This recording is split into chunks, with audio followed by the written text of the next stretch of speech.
The Wellness Show, Episode 43. Welcome to The Wellness Show, a podcast on health and wealth. I'm your host, Tyson Bannigan, the founder of the Extraordinary Healing Arts Academy. Join me as we get the latest insight, tips, and strategies from wellness providers, coaches, and successful, heart-centered entrepreneurs, and much, much more.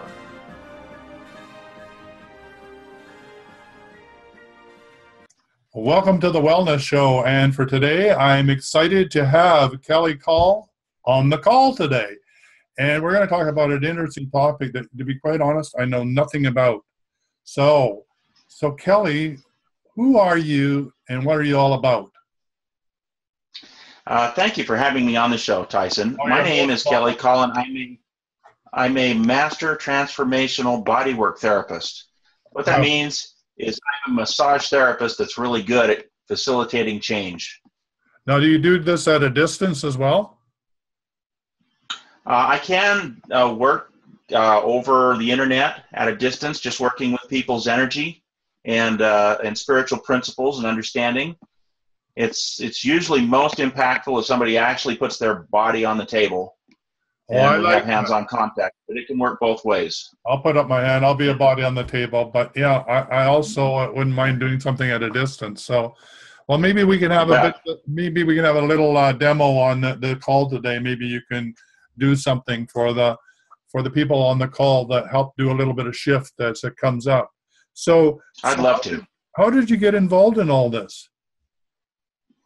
You know, my career wasn't going too well back in the 90s, and I was in a 12-step recovery program for adult children recovery, and I was learning this principle of turning your will and your life over to the care of God. And so I basically realized that my career was not working out too well in my own management, so I basically asked God to direct me, show me what you want me to do, and bless me with the willingness to do it. Very simple and straightforward. I don't think that was very easy, though, was it? I mean, surrendering. No.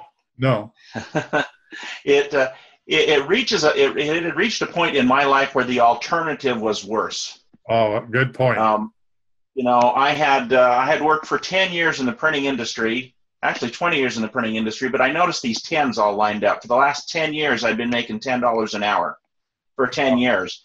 And that's doing every kind of operation, from brokering to running all of the equipment, fixing the equipment, having my own company, all of the functions. And after 10 years, I looked at the whole thing and going, I'm still making $10 an hour. Something's not really working. Yeah, it's time for a change. It's time for a change. Time for a change. So the alternative was worse. And also the toxic chemicals and the solvents were really creating a lot of health problems and challenges for me. So something had to change. So in the next 2 weeks after I offered that prayer and stepped into that question, not just asking the question, but actually living in the question, everywhere I went, it seemed like people were telling me, oh, my husband just got into massage therapy and he loves it. Oh, my wife just started massage therapy and she's having a great time. Oh, so, it was like in my face everywhere I went for 2 weeks. And I started hearing and remembering, because I've always been a hands-on person, massaging people's shoulders and helping them feel better. And I started remembering how many times people would tell me, you're really good at this. You really should do this. And so in the next 2 weeks, it really became very clear. I had asked, what do you want me to do? And bless me with the willingness to do. I finally got the message and picked up the phone and started calling massage therapy colleges. All right, can I interrupt you here? Because, what you just discovered by the surrendering, I think lots of people get to this point. So a couple of questions around that. Do you think we have to be in crisis in order to make this change around from, being directing ourselves from our ego to moving to being guided by spirit? Or do you think people can do this on their own? That is a really great question. I appreciate you asking that. And we don't have to be in crisis. What we have to be is at a point of willingness. Right. And so that can be different for every person. Now, many people, if you listen to Tony Robbins, he'll explain that there are two primary motivators, pain and pleasure, and that most people don't do anything until the level of pain reaches a point like it did in my life, where the alternative to not changing is worse than changing. But really it comes down to when you reach a point of willingness to do something different. Right. It's the point of willing. And then the second thing you said, which I think is really important for listeners to learn, is when you do that, when you do step into the being allowed to be guided or to listen to source, then it seems like everything started to fall into place really quickly. Like you get one clue after another after another. It was almost like synchronicity began to occur in your life. Did I get that right? That's absolutely true. And that is one of the, what I've learned and the message that I'm sharing with people is the result of 20 years of practice in therapeutic body work, following intuition, asking source for direction and understanding. And what I've learned are 7 sacred skills. And the more that we get proficient in these 7 skills, the more divine synchronicity really does accelerate in our lives. And it becomes fantastic. And so I call this message the 7 sacred skills of emotional empowerment for divine celebration. Wow, I love that. I love that. That sounds like something that I would be excited. Well, anybody should be excited about. Yeah. Yeah, the emotional energy in our life, you hear body workers talk about energy a lot, but when I use the term energy, I want it to be understood I'm talking about emotional energy. This is really the motive force in our life for everything that we do, and everything that we seek, and everything that we desire is directly connected to the emotion that represents fulfillment and joy and bliss in our lives. That's the reason behind why we do what we do. So it's sort of like the concept of enlightenment then. Yeah. Enlightenment, however, when I hear that word, my experience thinks of something very cognitive. Now, I think you're right, but how about let's change that. Let's say full body presence being the enlightenment. Bingo. Right. Yeah. This is not a head exercise, right? This is a full body. Exactly. No. And Tony Robbins would call it a state change to facilitate, to come into the state of divine celebration. So the state is your actual presence and resonance and what you emanate, the frequency or the vibration that you exist in and at. So how does this work? I mean, these 7 steps, are you literally unlocking people's emotional trauma that's, locked up in their body? What are you doing? That's a great question. So to answer that, let me backpedal a little bit and catch you up from how I started to understand emotions, and then how the 7 sacred skills came to me. Okay, great. So, okay. The massage school that I graduated from is Myotherapy College of Utah. It was founded by the late, great Jim Foster. And in his energy work, he had a congenital heart defect. And he was something of an unconquerable soul. So he went all over the world and studied with energy masters and healers to learn how to heal himself. And when I came to the school, he had just passed away. So my only experience of the man was through his video archives that primarily in the work with cranial sacral therapy that he was teaching. So he had what he called the psychosoma, which represented the connection between the mind and the body. And he talked a lot about the psychosoma. And as I worked in and built on that foundation and was working with people, what I discovered is when I'm working on somebody's shoulder or some part of their body, there's actually an emotional component to whatever has that tension in the muscle. Right. And until that emotional component really resolves, the muscle doesn't really relax.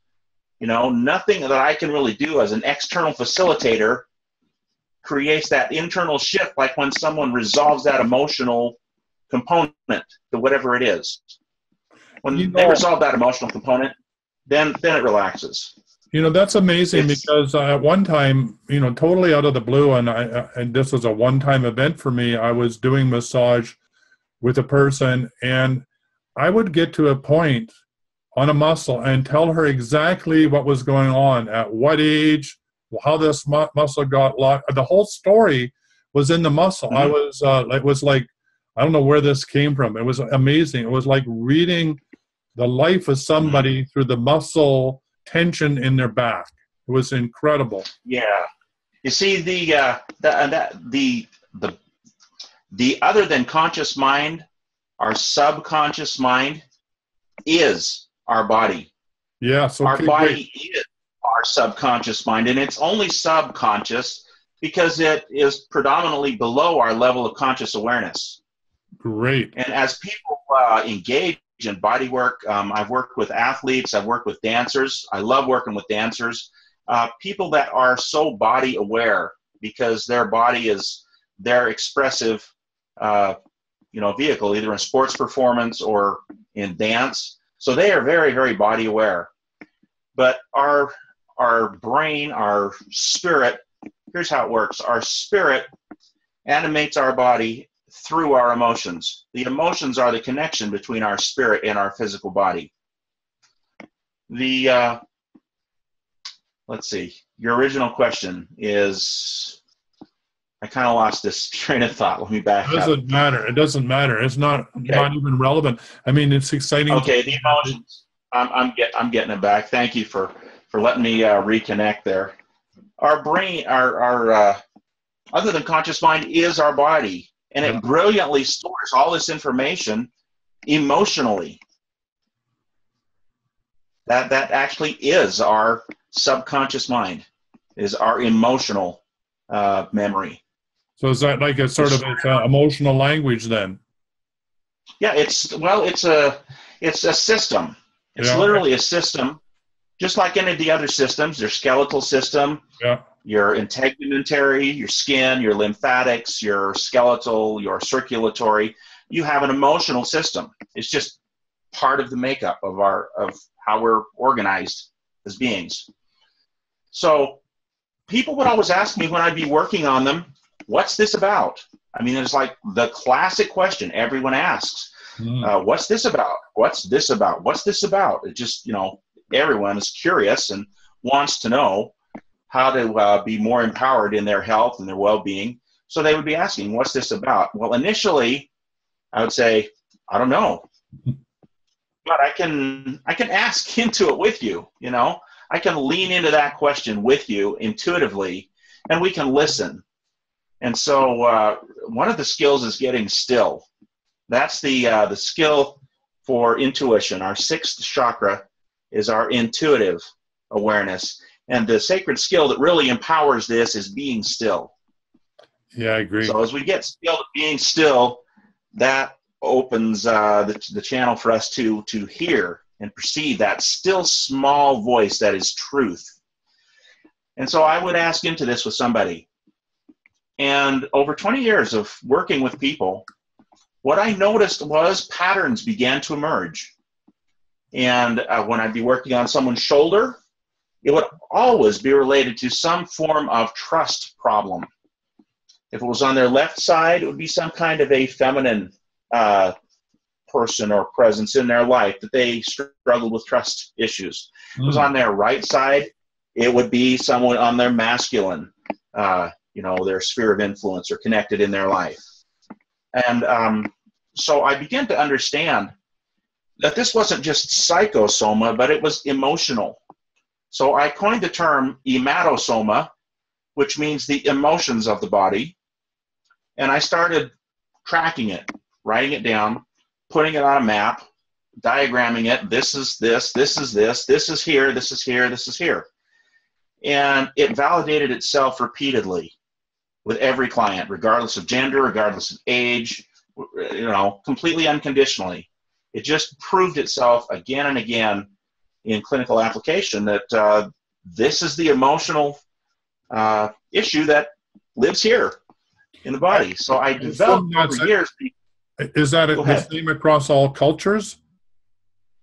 Yeah. If you're a living, breathing being, this is how you're organized. All right, great. Okay. Now, Yep. what the culture does is that influences some of our triggers for our emotions, our perceptions of our emotions. But the emotions themselves are absolutely universal, and they're absolutely the same for men, women, any culture, and they also apply to animals because we're all basically organized Yep. on the same basic template.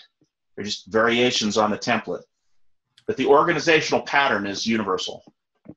Well, that's a great insight. That's quite a gift to learn all that. And thanks all your clients for going and being intuitive with you to help you map all this out. I'm very honored to have had people share with me their emotional journey and to get on the table and to be vulnerable in all these different areas because, what that means, what you see on that map is that at one point in time, at least with one person and usually several, I've gone to those places and spaces with people and been with them in their grief, in their self-doubt, in their fear, sometimes their terror, their overwhelm, their overcommitment, their lack of heart protection, feeling betrayal or domination or resentment, anger, repressed anger, the whole gamut.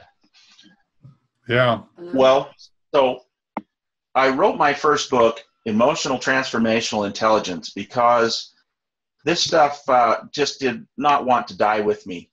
It had to come out. It had to be expressed and shared. So I wrote that book, and I put out the emotional map, the Ematosoma, in that book, and it's on Amazon in a digital format. And after I got done, what I realized is that now what I have is a map of all the pathologies, all the emotional problems. See, because the question was, what was it about? And the answer would come back like, it's about mistrust. It's about betrayal or domination or all of the dark side, all of the pathologies, the emotional problems. When I got that written out, a new question came in my mind, which is, okay, these are the problems. What are the solutions? What resolves all of this? So I asked into that question, and my intuition and my connection with spirit and my experience of God is that he said to me, study the chakras. Now, in all my training and in all my years, I hadn't really paid a lot of attention to the 7 chakras.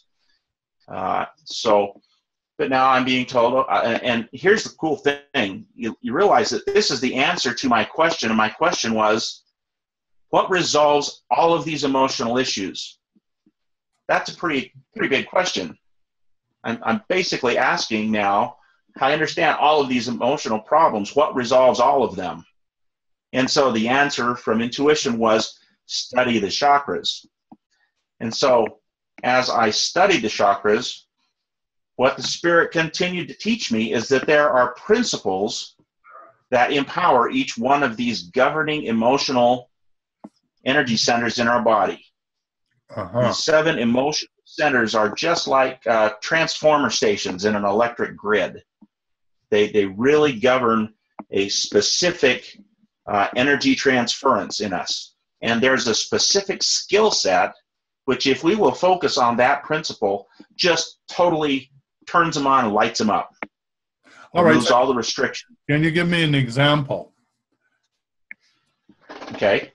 So, for example, the first chakra, the sacral chakra, the problem that gums that up is fear, which manifests in a lot of forms.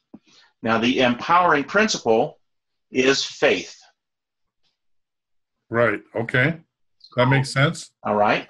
Yeah. So I've had some interesting insights come to me about fear and faith because I know a lot of coaches and a lot of these motivational tapes that you'll hear, they're talk about being fearless, right? And they'll get all revved about, being fearless, right? Well, each emotion has a divine function. Yeah, I would totally agree with that. I mean, if I'm going towards a cliff, I want to have some fear. Fear is part of your intelligence. Exactly. classic example I like is Batman. Batman is a classic first chakra hero. If you read his story and his transformational journey, it's all about being afraid of bats. Yeah. And what he does is he goes through not being fearless, but embracing it, right? Embracing that fear.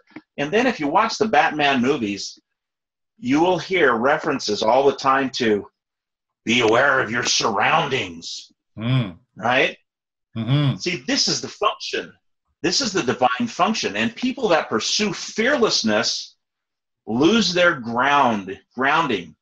Batman defeats all of his enemies through superior groundedness. You know, because he's aware. That's powerful. Yeah. Yeah. It's so true what you're saying. I mean, to bring the light through, you can only bring the light through to the extent in which you can ground. And most people don't understand that. So what you're saying is not simplistic. It's actually quite profound, that your grounding is equivalent to how much light you can allow to come into your body. It's not simplistic, but it is very simple. You know, by small and simple things are great things brought to pass. So if you can understand this simple principle, although it is not simplistic, it is simple, and anyone can really focus on, okay, I'm going to be aware of my surroundings, and with my understanding and awareness, I'm going to move forward step at a time, one little step at a time in faith. You see how beautiful that is? Because now you're not disconnected from reality. Your awareness of reality is deepening, and you're moving forward. So would you say is that the same for each one of the chakras, that, you know, with each fear that's associated with that, it's not that we ignore it, but that we actually step into the void? What we step into is the emotion that is there. No, that's to step what I mean. into. I guess it seems like a void, but what you're saying is we don't deny the emotion, we step into the emotion, and in that emotion is our liberation or our new knowingness, or our new... the emotions. Exactly. The emotions actually exist as the stepping stones and the pathway to claiming and manifesting our divinity. This divine potential that is within us. They're actually the stepping stones. You know, in my childhood home and our religious upbringing, we were taught that anger was evil. And so what I experience is anytime you shove down an emotion and you repress it and deny it, it finds a destructive expression, because it simply exists. It's energy that has to go somewhere. And if it can't perform its divine function in your life, it'll come out in some other less than productive way. So the more that the anger, the emotion of anger was pressed down, the more destructive anger came out, you know, in me and other members of the family. It was, you know, in that early part of my life, I'm grateful that, you know, I've seen a lot of transformation over the years, but in that early part of my life, oh my gosh. Yeah. You know, this was back in the days of Dr. Spock, when you're supposed to break a child, you know, or, you know, you're supposed to, you know, it was a parenting style that was taught back then. Bit of a night. Of, you know, take control, right? We're all survivors of I'm a survivor of Dr. So where this whole thing about, you know, the fear is the first chakra, and so what are some of the other ones that get blocked up? Can you give some emotions to some of the other chakras? Great question. I'd love to. Let me just go through the list. There's 7 of them. Okay.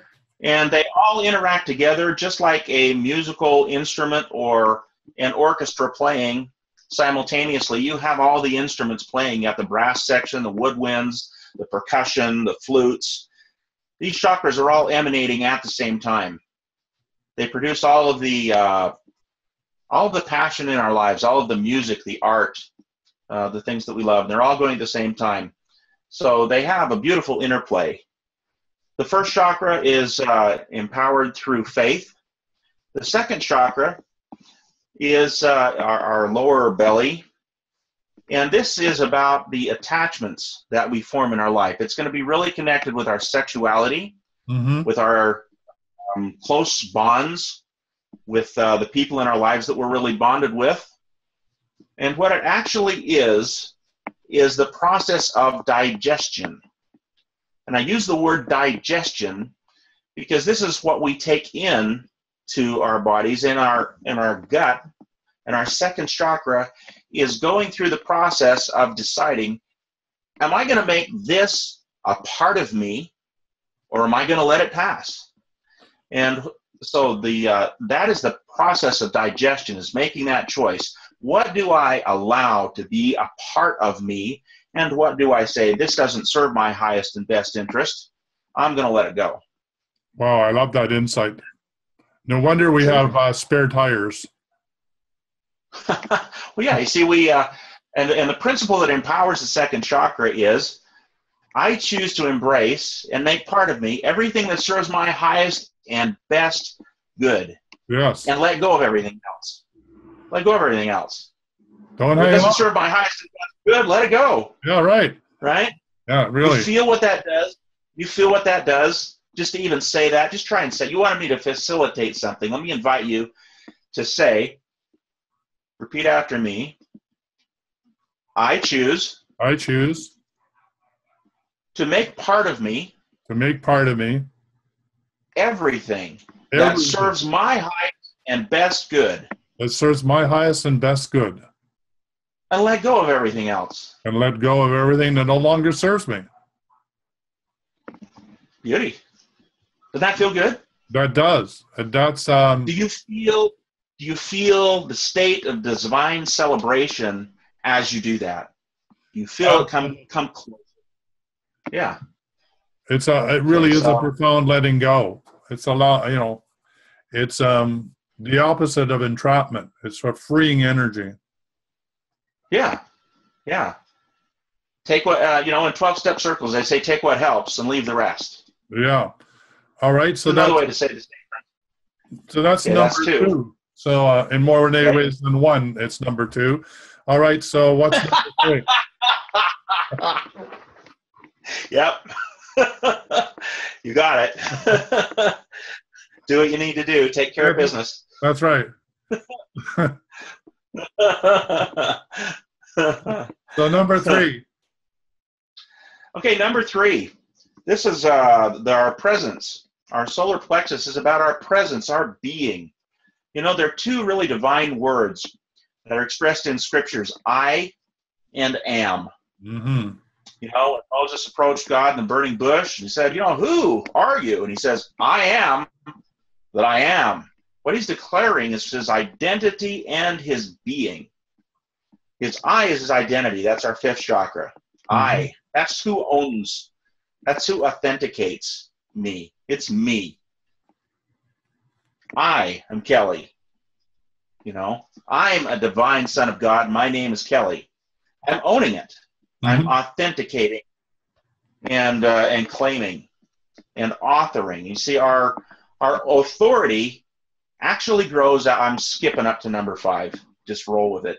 Yeah. Our authority actually grows out of our authenticity. So it's showing up, being authentic, and claiming who you are, and all the lumps and bumps, and just stepping forward and being you. Yeah. Being. Now, the being is the 3rd chakra.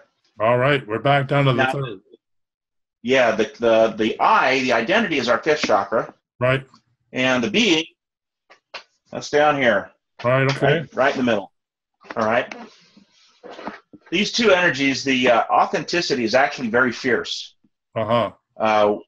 We have a natural resistance as divine beings to anyone else authoring who we are. You get into a conversation with someone about some of the religious conversations where people go back and forth about, are we God, or are we, or is there a God, or is it us? Mm-hmm. And you see, in my context, God is my Father. So of course I have divinity in me. Neither of those truths exclude the other. Right. In my experience, there is a God, I'm a son of God. I experience divinity as I expand my own divine potential, and I get closer connected with my Father, who's already got it all worked out. He's already holy. Right. He's already practicing all of these skills impeccably simultaneously. Me, I'm learning. I'm getting there. I'm working at it, right? Right. But yes, it's in me, and yes, I have a heavenly parent. So the I is my identity, and this is a very fierce energy. I can only authenticate and express my truth, my experience of truth. This is what I did. This is how I responded to it, how I felt about it. I just lost your audio or video. Are you still there? Yeah, I'm still there. I just give me a sec here. Keep going. There you are. I can hear you. I see you again. Okay. All right. I can't authentically express anyone else's experience.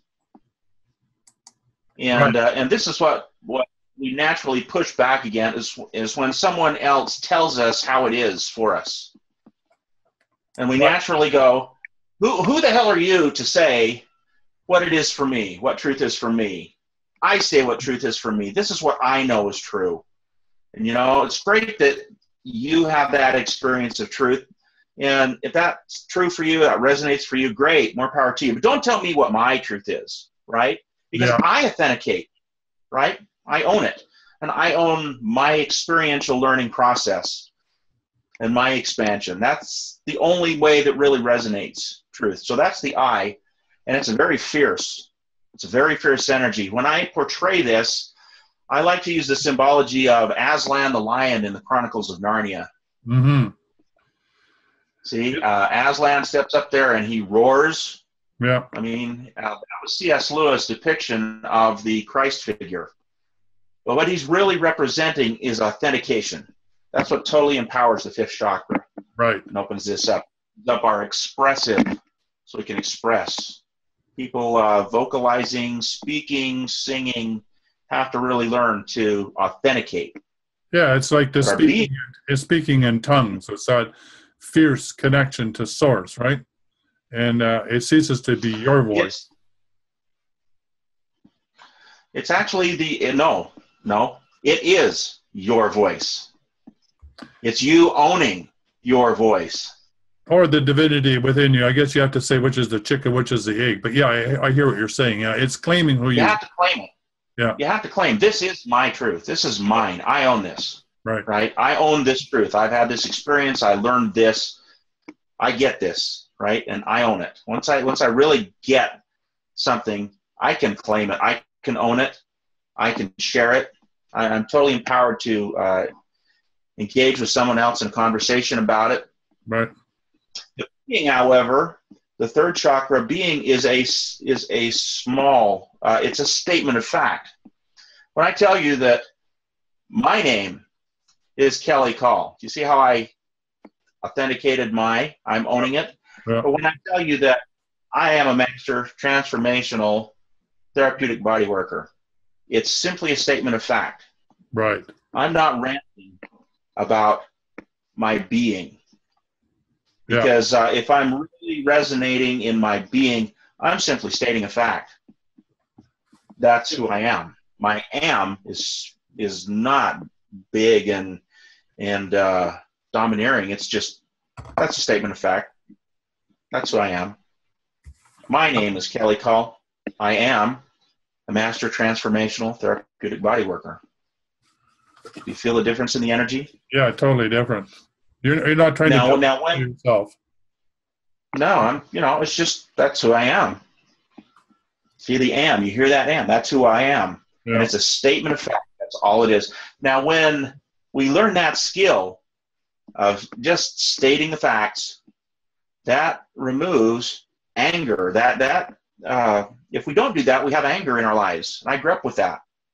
All kinds of destructive things. Now, you imagine if everyone learned this skill, what would happen to the incidence of domestic violence? Well, people would know how to communicate, right? They wouldn't be in there.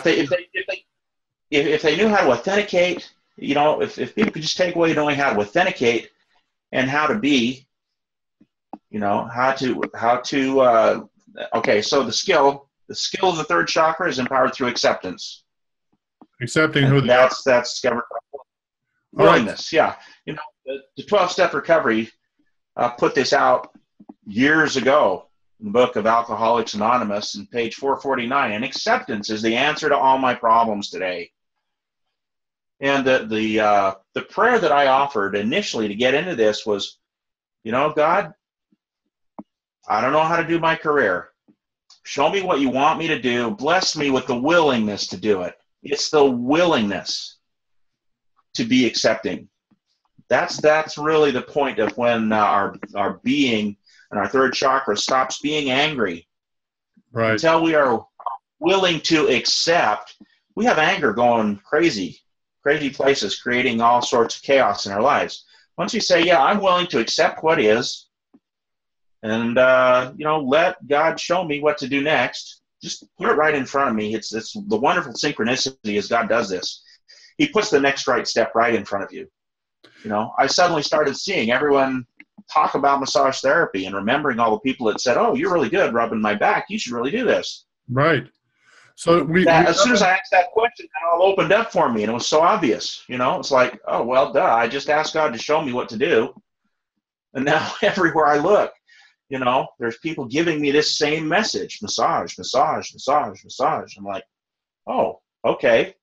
That's the word. That's the magic word of the third chakra. Just say, okay, try it. Well, we left one out. And I before we wind up, we have to talk about the heart chakra. Oh, I love the heart chakra. Yeah. The principle that empowers the heart chakra is purity.